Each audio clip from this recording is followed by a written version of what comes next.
Before sewing the skirt, I'd like to take a scrap and do some stitching to determine the correct seam finish, and also to do stay stitching. I want to determine the length of the stitch that I need.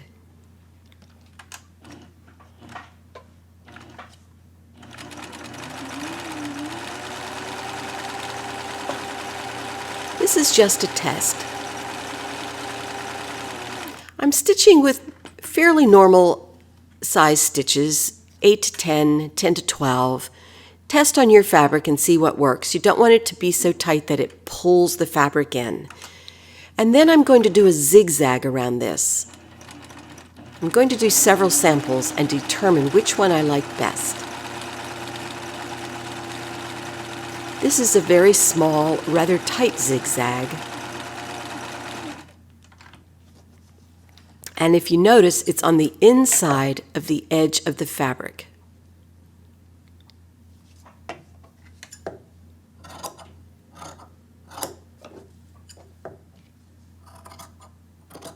I'm cutting a slight curve to simulate the hip curve.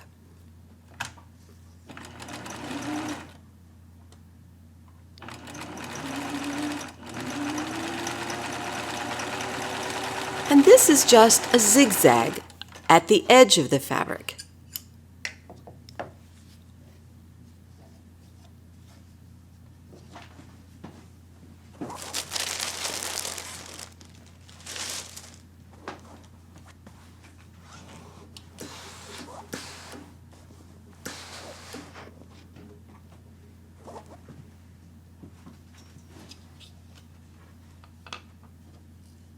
Pulling this one, it's a little tight. This one has a little more give to it.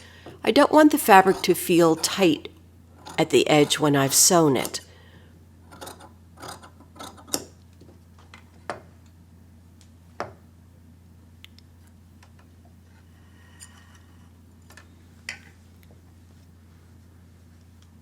And one more seam finish. I'm going to take a needle and thread and do a hand overcast.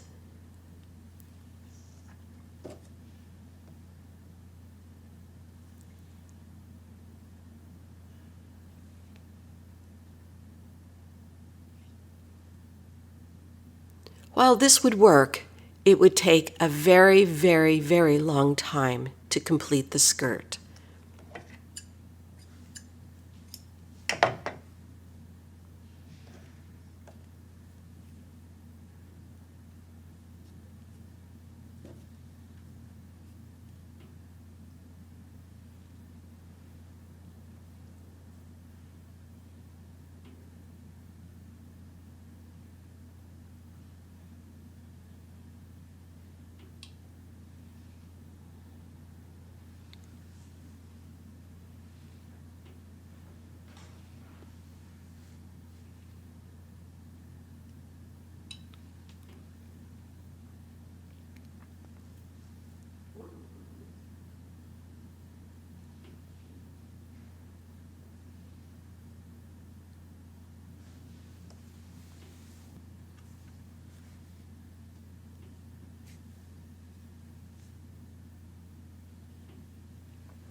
To do a hand overcast, you just go around and around and around the edge of the fabric.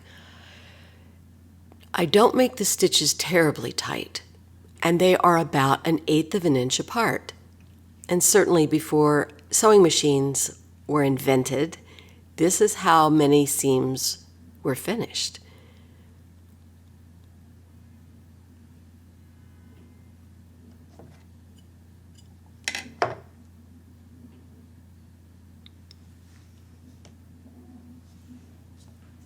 So this is the one I'll choose.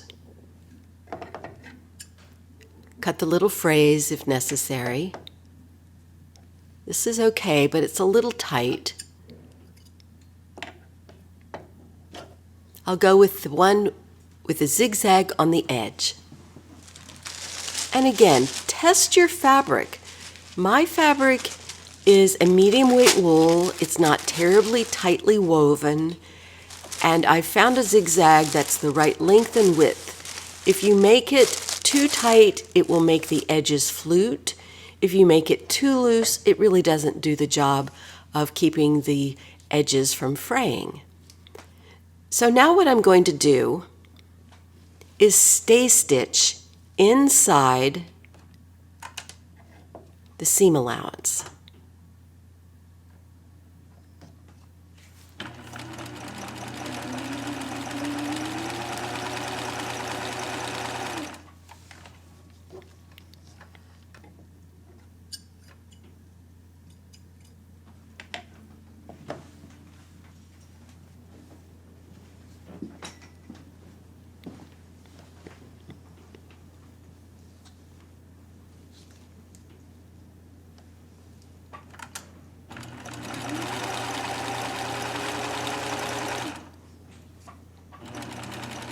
Stay stitching the other hip.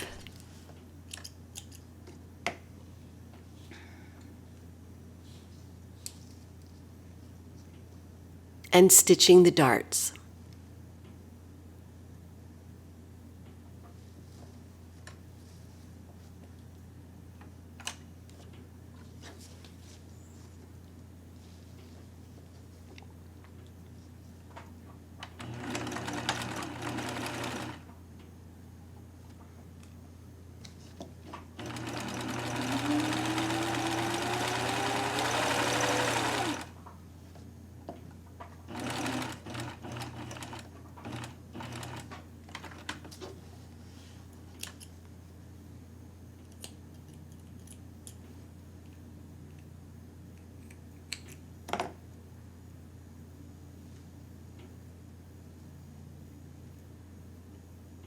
Tying the tip of the dart thread. I tie it 2 or 3 times and then cut it, but leave a little tail. Sometimes they come untied no matter how many knots I put in them. So if you have a tail, you can retie it.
Sewing the darts on the back pieces.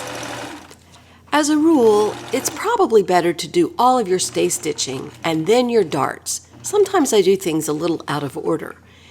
However, it's easy to forget to stay stitch some pieces. So if you lay your patterns out, look at the curves that you need to stay stitch and do all of the stay stitching first, then go back and do your darts, you're much less likely to forget something.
And the final hip curve stay stitching.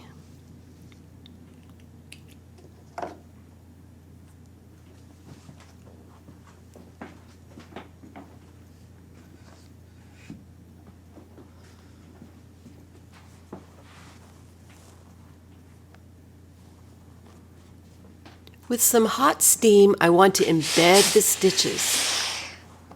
Your iron should have a wool setting. And test the wool, test the iron on the wool to make sure it doesn't leave a shine or a mark. If it does, use a press cloth.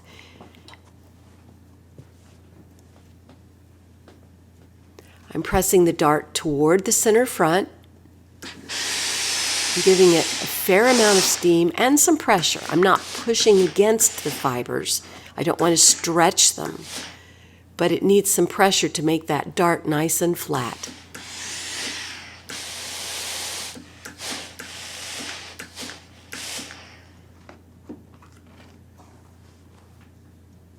Check both sides and pull out the basting thread at the tip of the dart and at the top of the dart. Sometimes the basting thread gets somewhat caught in the fibers. That's why I try to make my thread tracings and tailor's tack simple in most fabrics. When we get into complicated garments, we'll learn very complicated thread tracing. And repeating the same process on the two back pieces.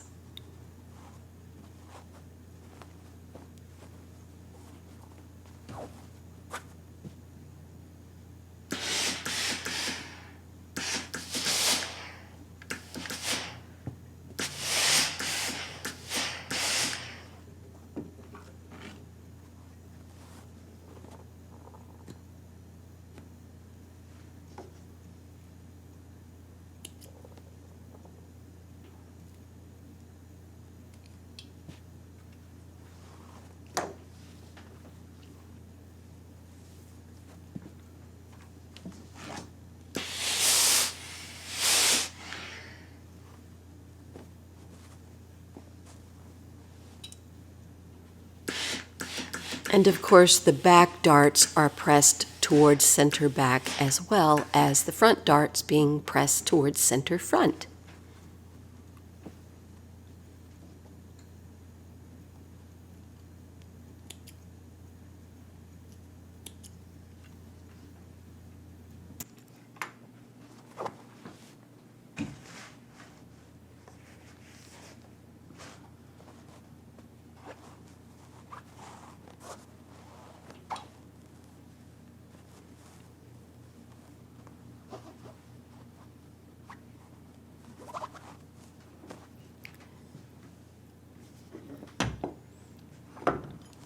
So now to sew the center back seam to prepare it for inserting the zipper. I'm placing the center back basted lines together.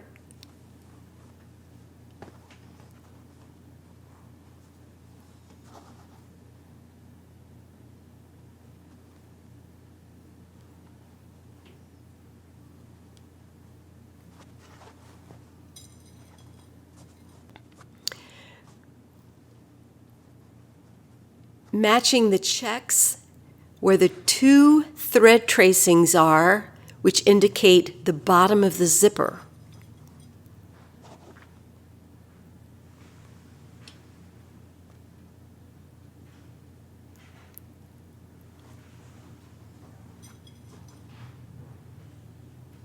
And as you can see, when I insert the straight pin, I flip the fabric over to make sure that all of those little checks stay aligned. This particular wool is not a difficult wool to work with, and it doesn't shift a lot when I sew with it. Some fabrics, when you're trying to match the pattern, will shift. Now with a basting stitch, about 6 to 8 stitches per inch, I'm going to baste a little past the length of the zipper area.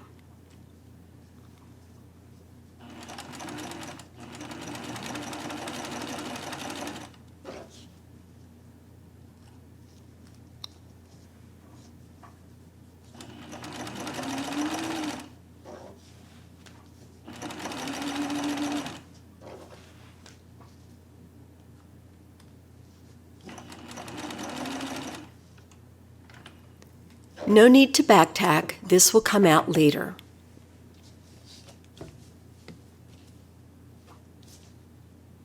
Checking to see if the pattern is aligned.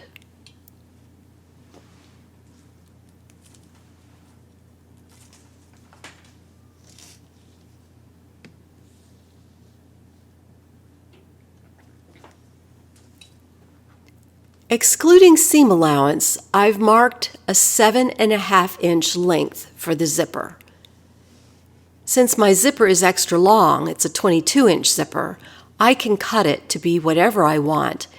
And normal zippers are 7 inches or 9 inches for skirts or pants, but this one I'll give 7.5 to.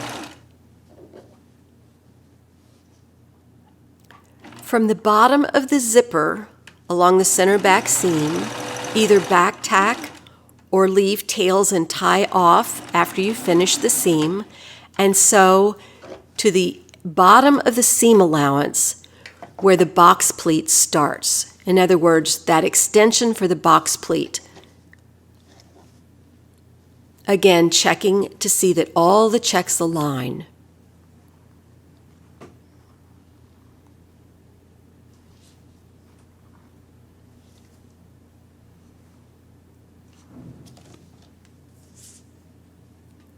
What I'm doing now is just checking to make sure that I have sewn exactly 3 inches from the edge.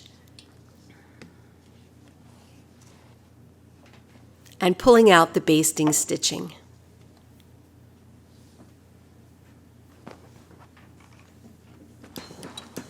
Pressing to embed the stitches into the wool.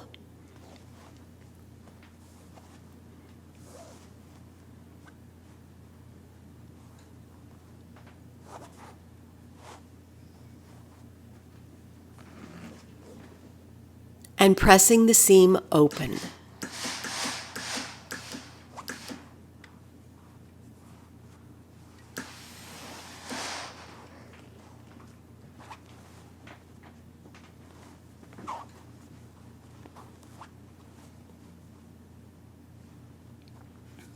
Folding back the box pleat, measuring it, and also looking at the check to make sure it's pressed perfectly along the guideline of the check pattern.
And now to finish the seam edges.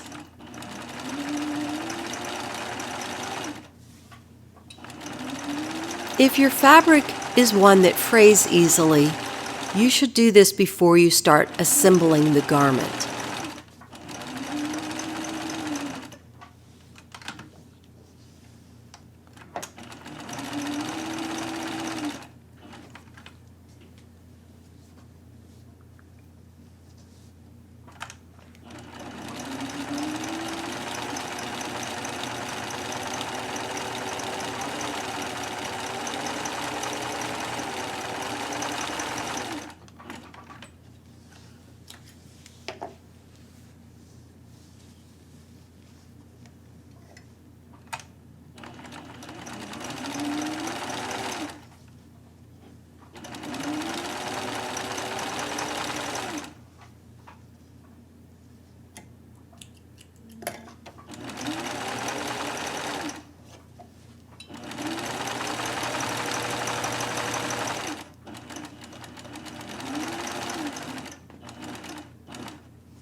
The pressing will flatten that seam.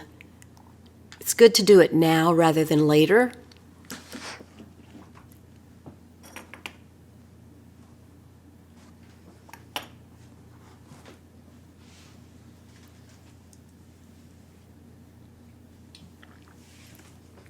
And now to shorten this zipper and then put it into the seam of the back of the skirt.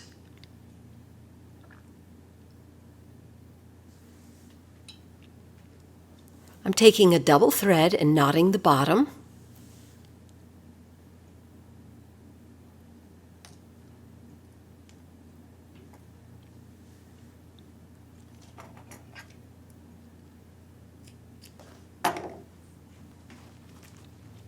And now to measure. If you noticed, I'm putting the top of the zipper at the bottom of the seam allowance. I've measured down where I want the zipper to stop, and I'm taking the thread and going around the coil, the teeth, over and over and over.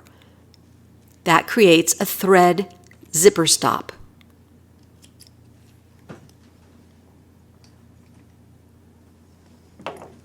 And then cut about an inch or so below that.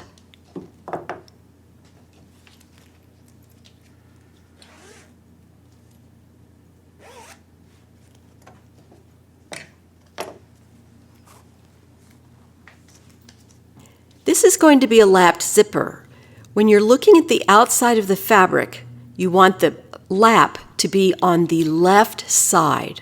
Before sewing the lap, I turn the fabric over, open the zipper, and place the teeth against the center seam. The very top stop, that little metal piece, needs to be just below the seam allowance, maybe 1/8 of an inch below.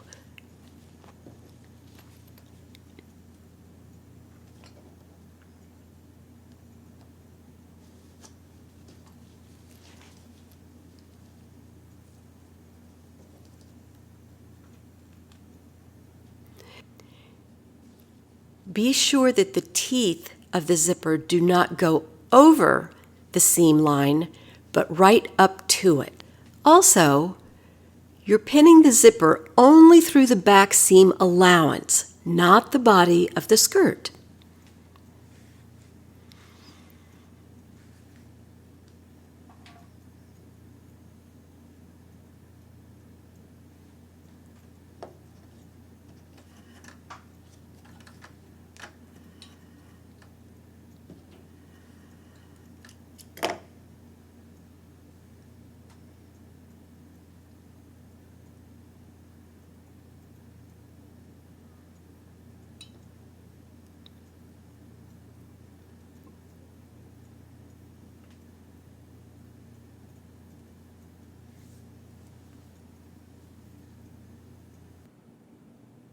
I'm going to baste this down rather than sew it with the machine first so that I can remove the straight pins.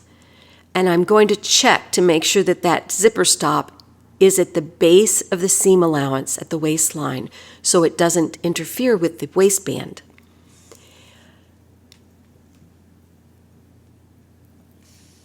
Sewing it rather securely at the very top and then basting it all the way down.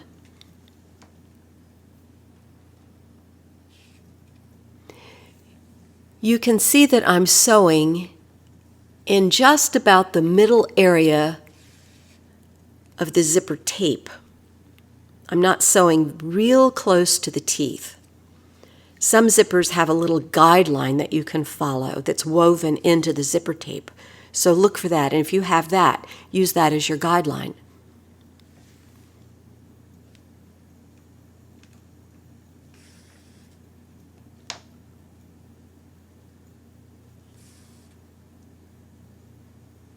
I'm actually doing a back stitch. This will make sure it's nice and secure and doesn't shift around when I put the fabric under the sewing machine needle.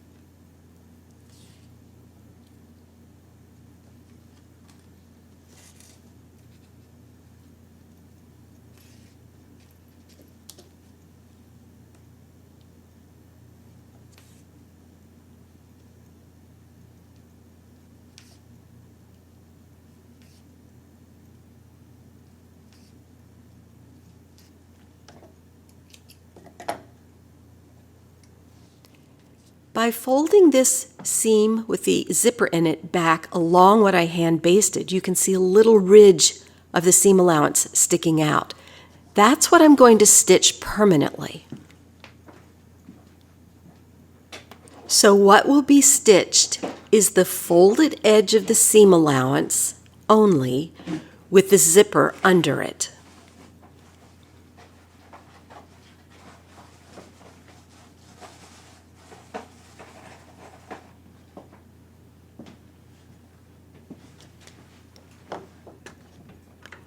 Changing to a zipper foot.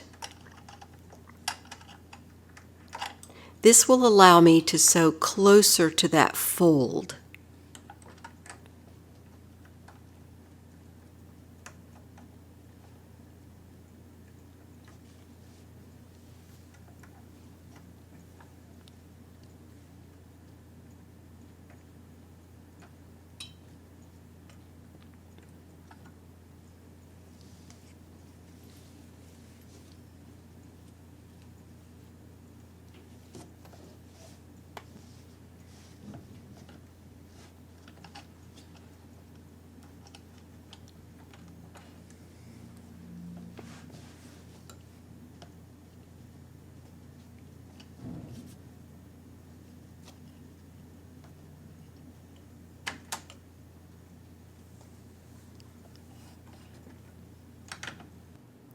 Notice that the teeth of the zipper extend a little past the folded edge of the seam allowance. If the teeth get too close to that folded edge, it will be difficult to use the zipper, sliding the slider up and down without catching the fabric in the zipper.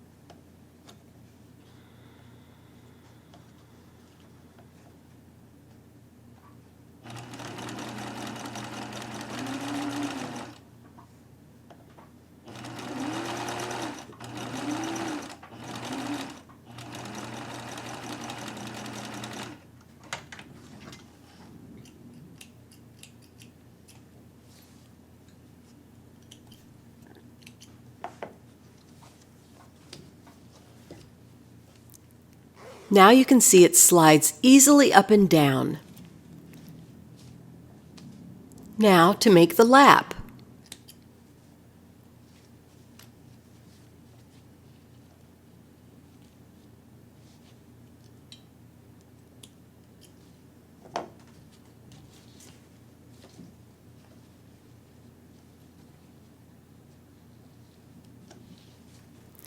Looking for the bottom of the zipper so I can mark that, and when I do the hand stitching for the zipper, that's where I will make a right turn to end the opening for the zipper.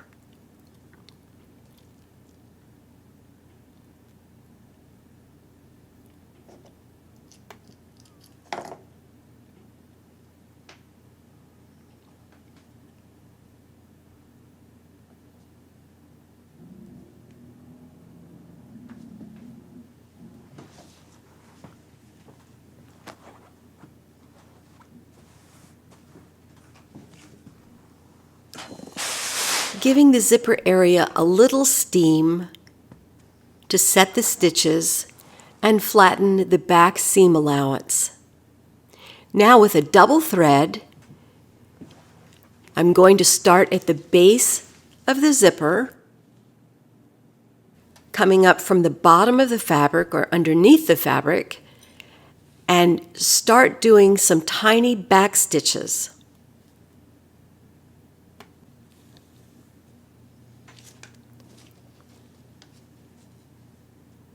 If you watched the red blouse, the sleeveless shell being made, you have seen this zipper done before. I made a right angle turn about 1/2 to 5/8 of an inch away from the center back seam. You just want to make sure that you're catching the tape of the zipper. So turn your fabric over and check to be sure that when you put the needle through all layers, you're catching the zipper tape in a good place.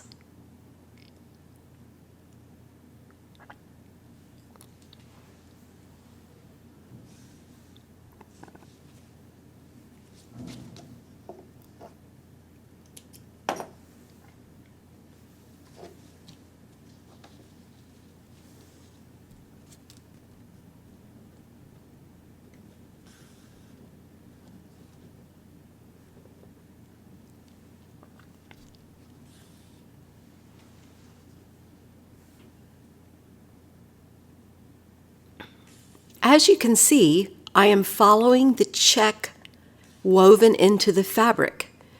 This helps me sew a very straight line for the lap.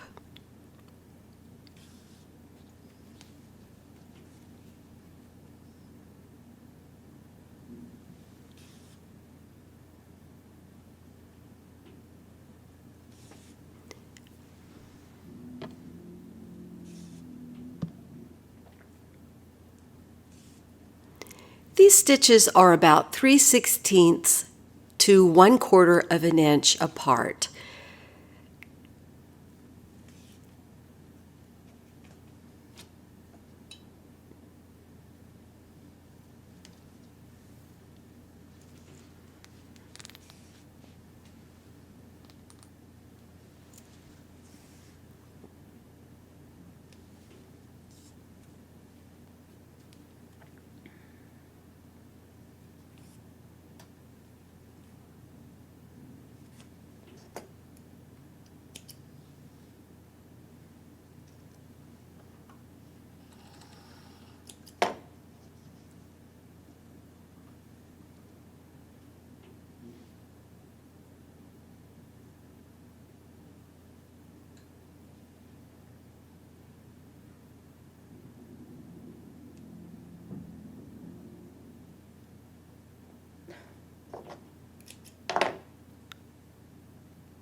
When you get to the top of the zipper, make sure that the zipper pull is facing up. It will make it easier to finish sewing this area.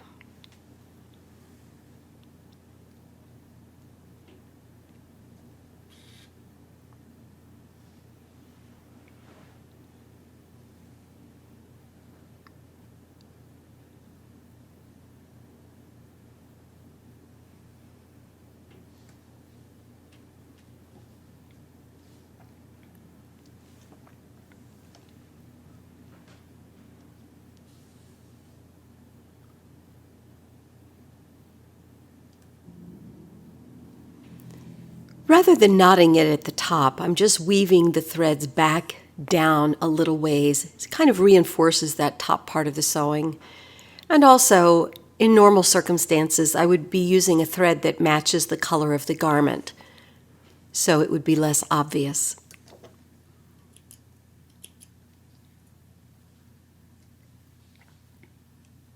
And now to open up that center back seam.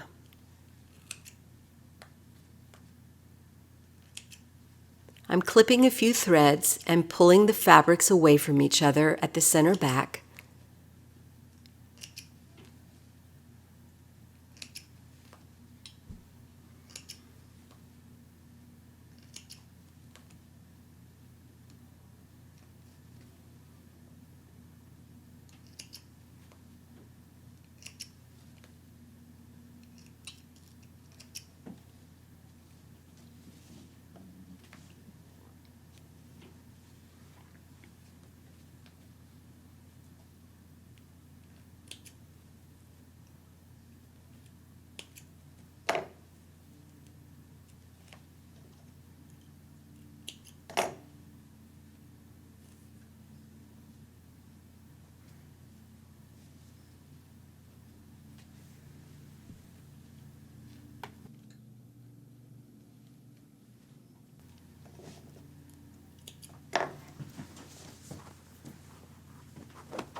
Now let's take a look at the box pleat.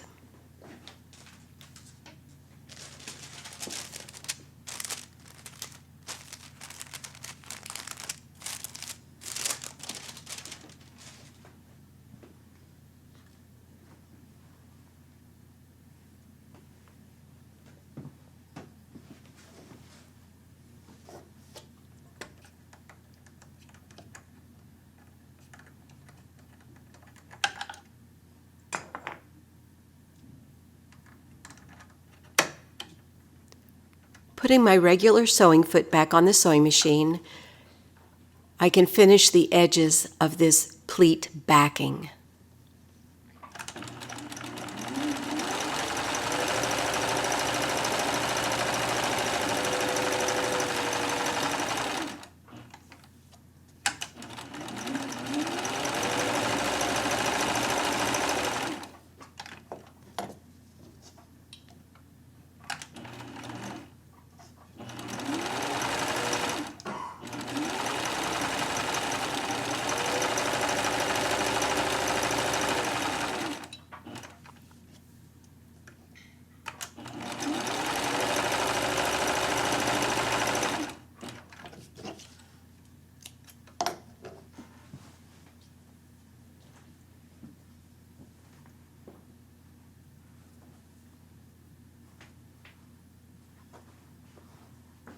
Aligning the checks.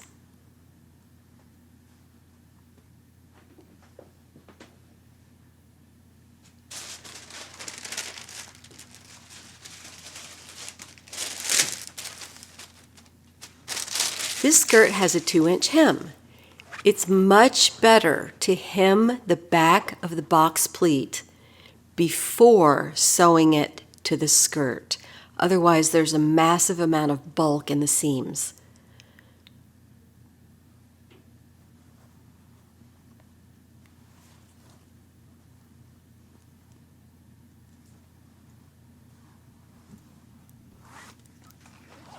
Carefully pressing, following the checked pattern.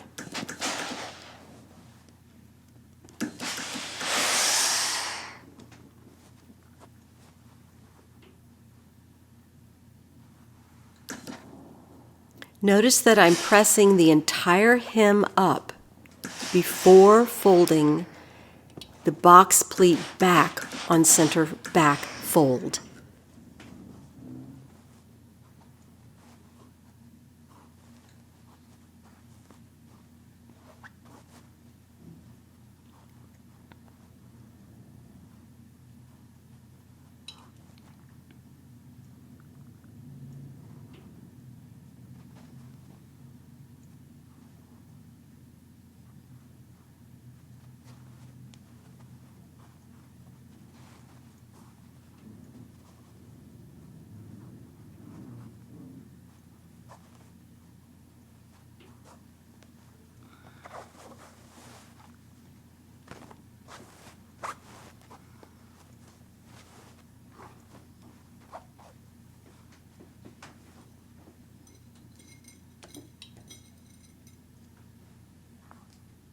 Taking a straight pin and marking exactly where the check on one side, the folded up side, will correspond to the other side, and pressing the hem.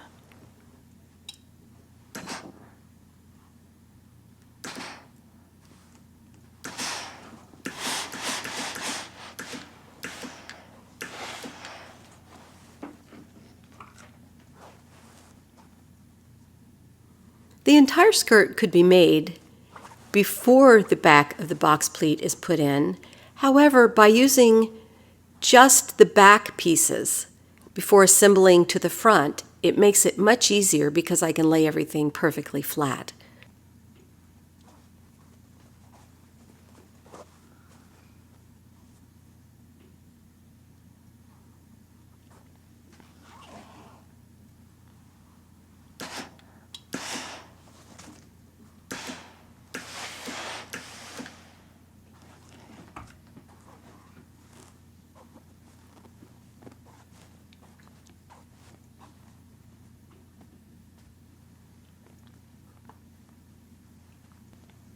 And now you see the correct orientation of the box pleat backing and how it is sewn into the skirt.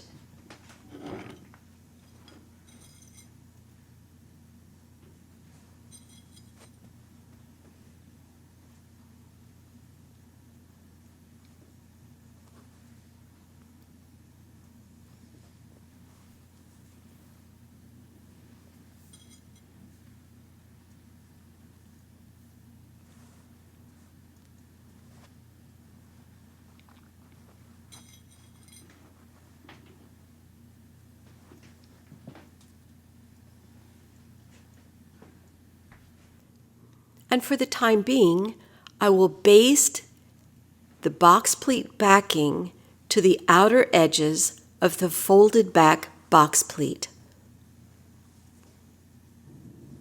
I'm just sewing the seam lines. I'm not going through the body of the back.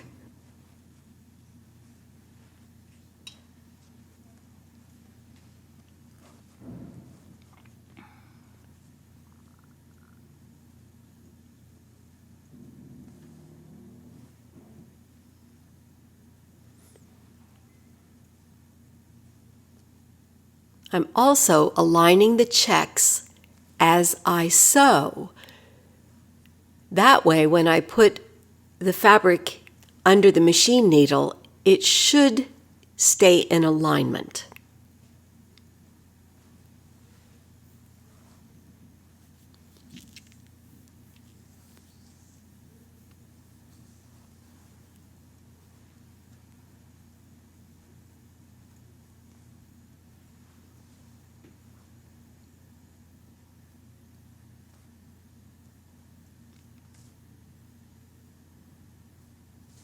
And going through all layers where the hems are.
And back to center back.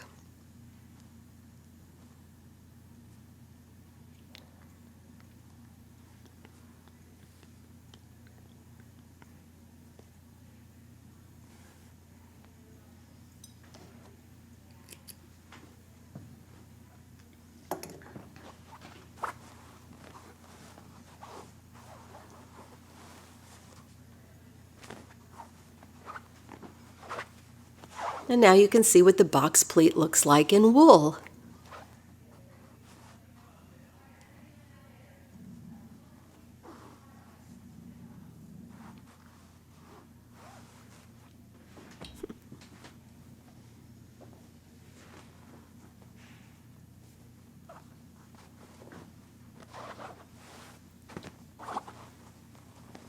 And now to sew the front to the back along the side seams. Matching the hip grain lines.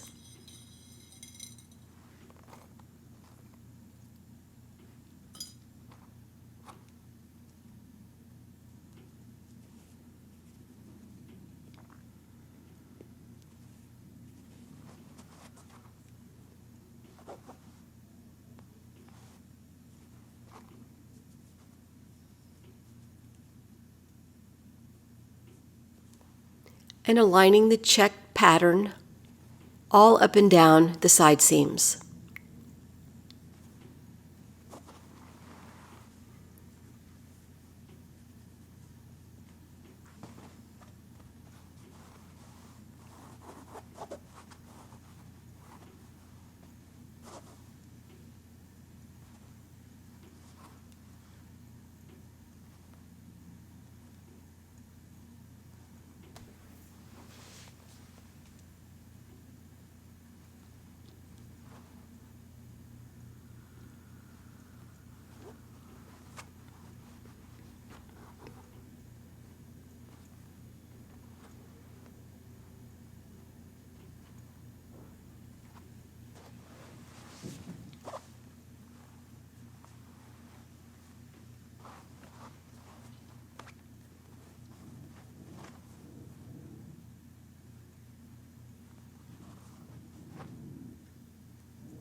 With a normal stitch, stitching along the 3/4 inch seam allowance.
As I work the fabric through the machine, if you notice, I'm curling the fabric slightly with my right hand. What that's doing is stretching the underneath fabric slightly, because ordinarily when you sew, it's the top piece of fabric that gets pushed forward. And by cupping it slightly, I'm helping the checks stay aligned and not shift. Checking the pattern.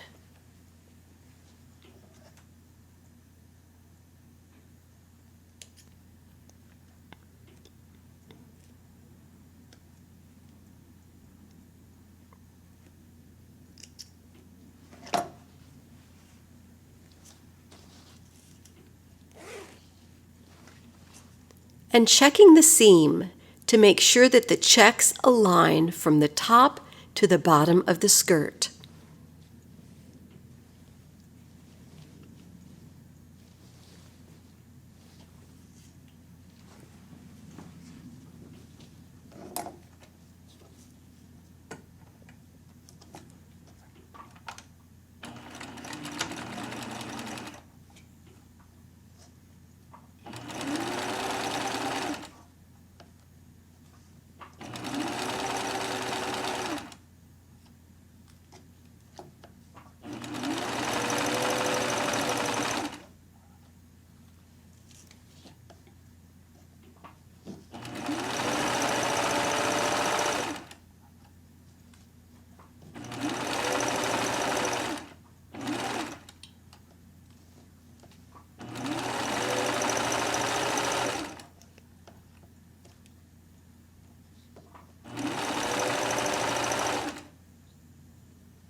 Using the ham for the curve of the hip to waist.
and zigzagging the edges of the seam allowances down the side seams.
And now to fold the hem along the side seams and across the front to finish pressing and then baste the hem up.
Using long single thread, I will baste the skirt with long stitches.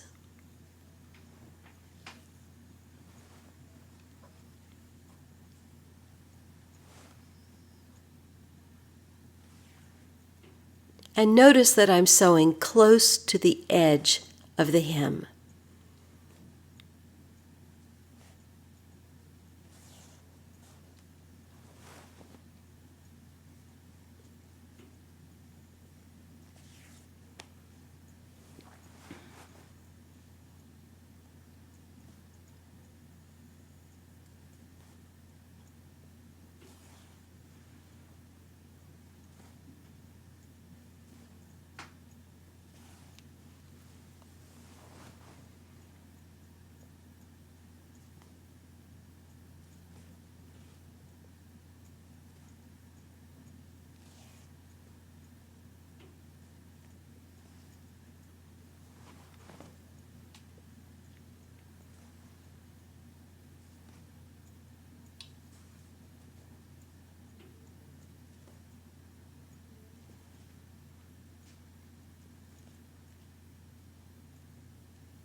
And now to sew the waistband.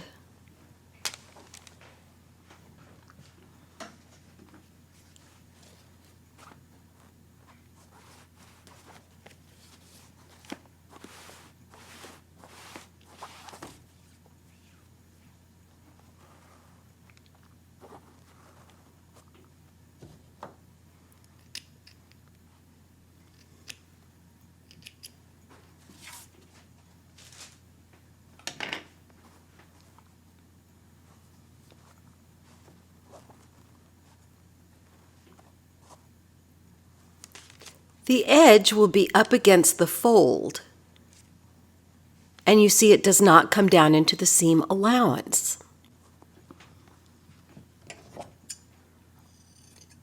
Trimming off a little bit of excess.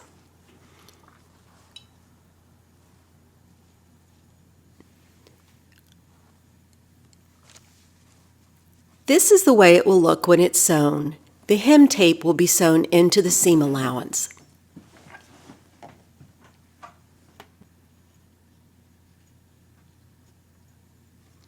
I'm centering the hem tape on top of the interfacing and stitching close to the edge.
By stitching close to the other edge, this will help keep this particular type of fabric or interfacing from fraying quite as much. It will help stabilize it.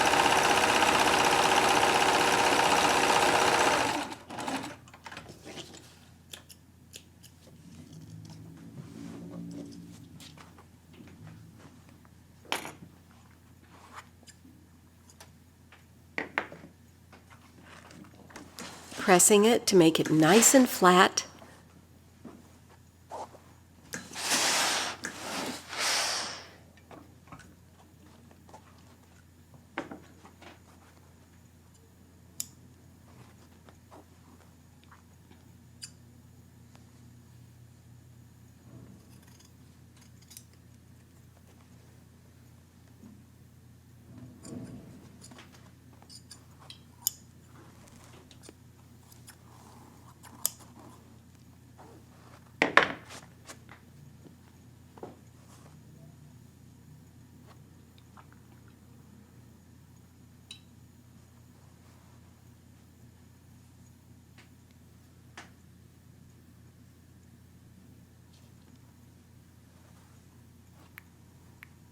determining which is the outside facing away from the body and which is the inside. I am sewing or putting the interfacing up against the outside. And I'm butting the edge of the interfacing up against the fold.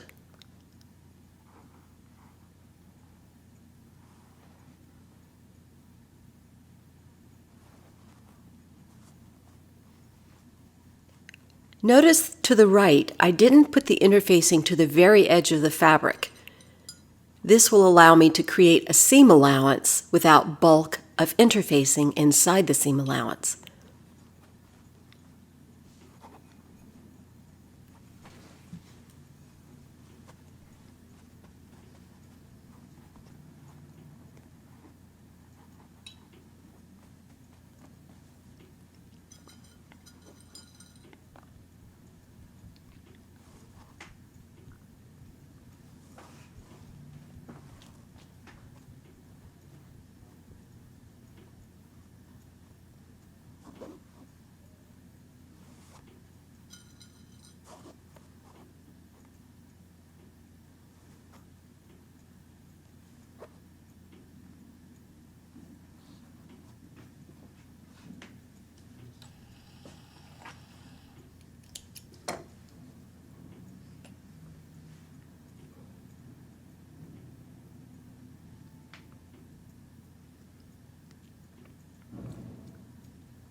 Running my single thread through the beeswax.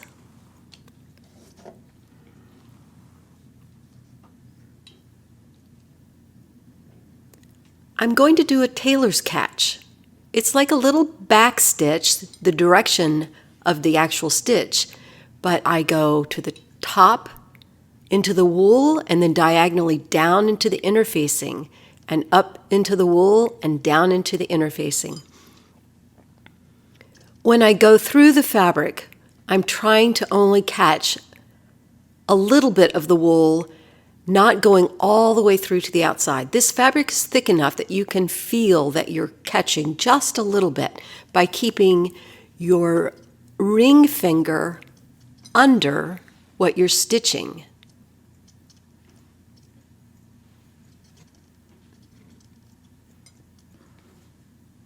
And of course, the needle is going at a diagonal. If it was going straight down, I would stick myself.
The length of these stitches can be about 1/2 inch to 3/4 of an inch apart. If they're too close, they're likely to pull that folded edge in, make it pucker a little bit. And the primary purpose of doing this is just to anchor the waistband interfacing up against the fold so when the skirt is worn, it does not slip down. And this stitching, even though it doesn't seem like it's very secure because the stitches are relatively far apart, is perfect.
and down across the edge.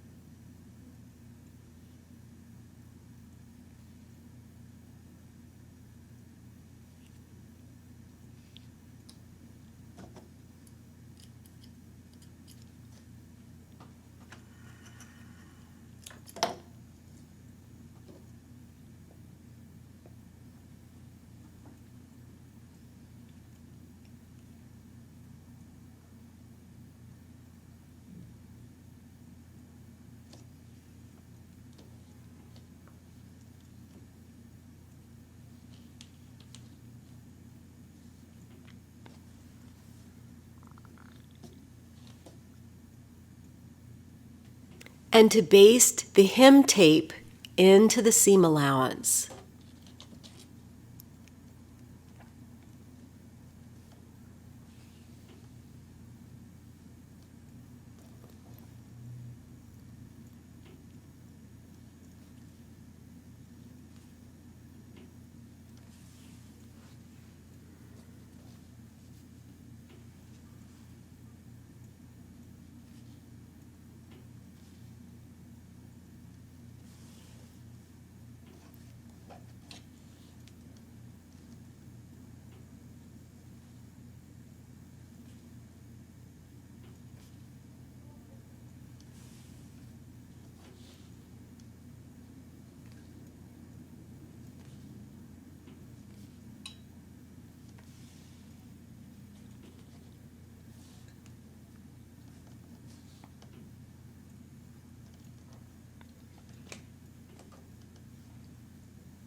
And now to set it with some steam. This will help all the fibers hold together. There's a certain rough quality to the hair canvas, and the wool is a little rough, and the fibers combined, all three layers, when steamed, kind of interlock a little bit. It helps set the fabrics.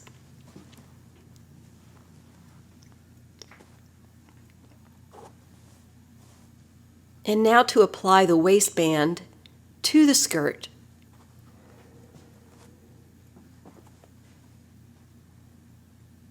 You can see that I have aligned the pattern of the check down center front.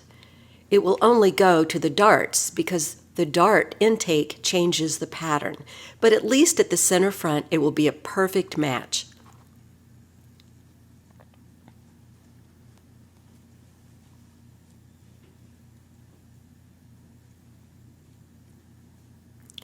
aligning the center front markings and the side seam markings.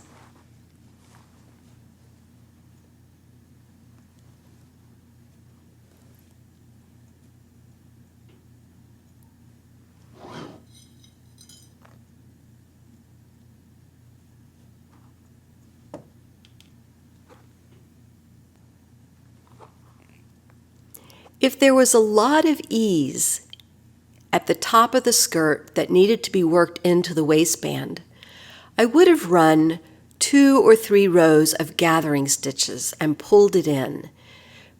But this is a soft wool, there's not a lot of easing, and I can work it in with my fingers.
I'm distributing the ease and pinning it down.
And stitching along the seam line, pushing the ease into the waistband.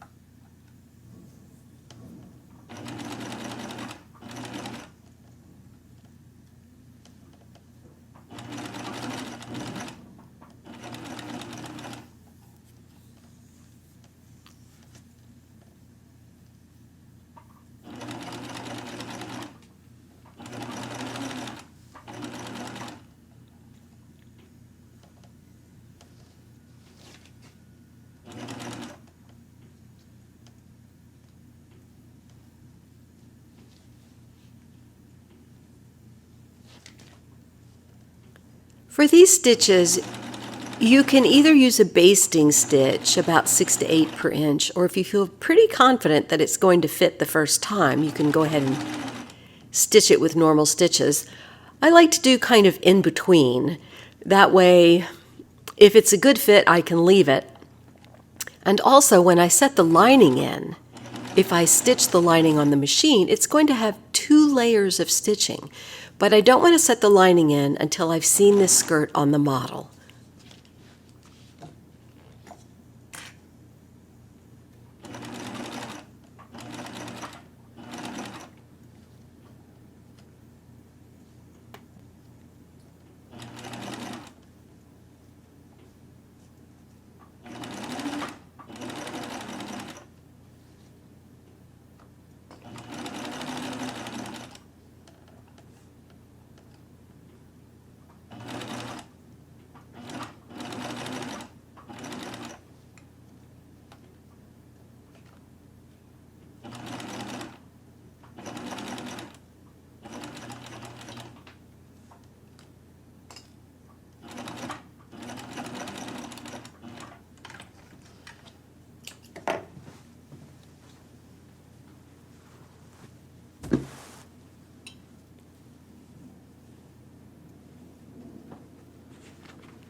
And now to press the seam flat.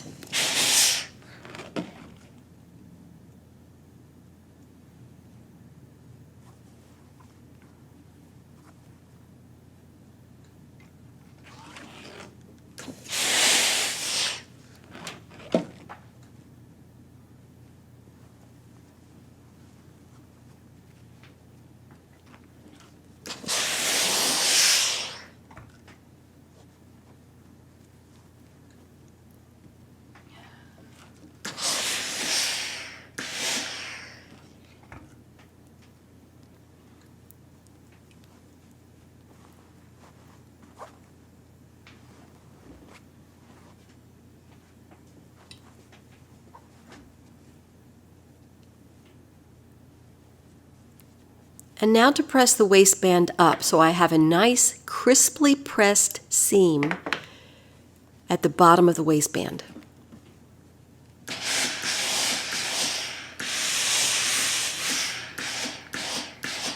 And of course the seam allowance goes up into the waistband.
A little glitch.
And now, for the fitting, I want to secure the waistband down, but it does not need nor should it be permanently stitched. So I'm basting it in what is called the ditch. That's the actual seam where the waistband meets the skirt.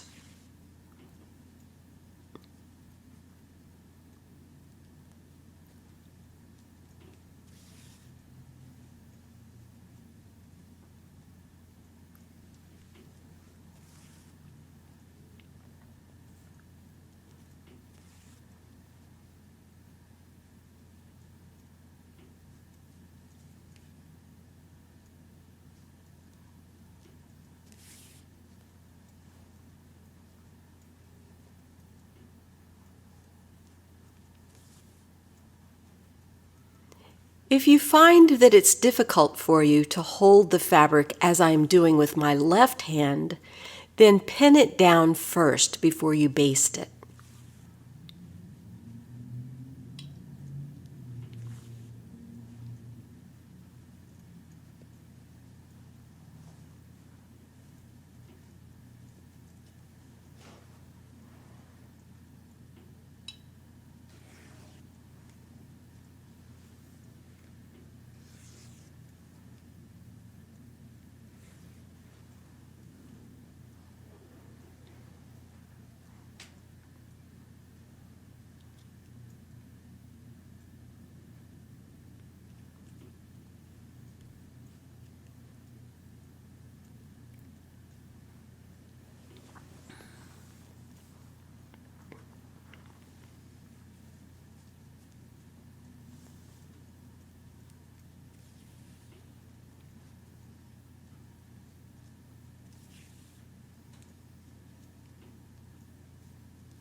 No need to finish the edges of the waistband yet.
The next step is to check the fit on our model Barbara.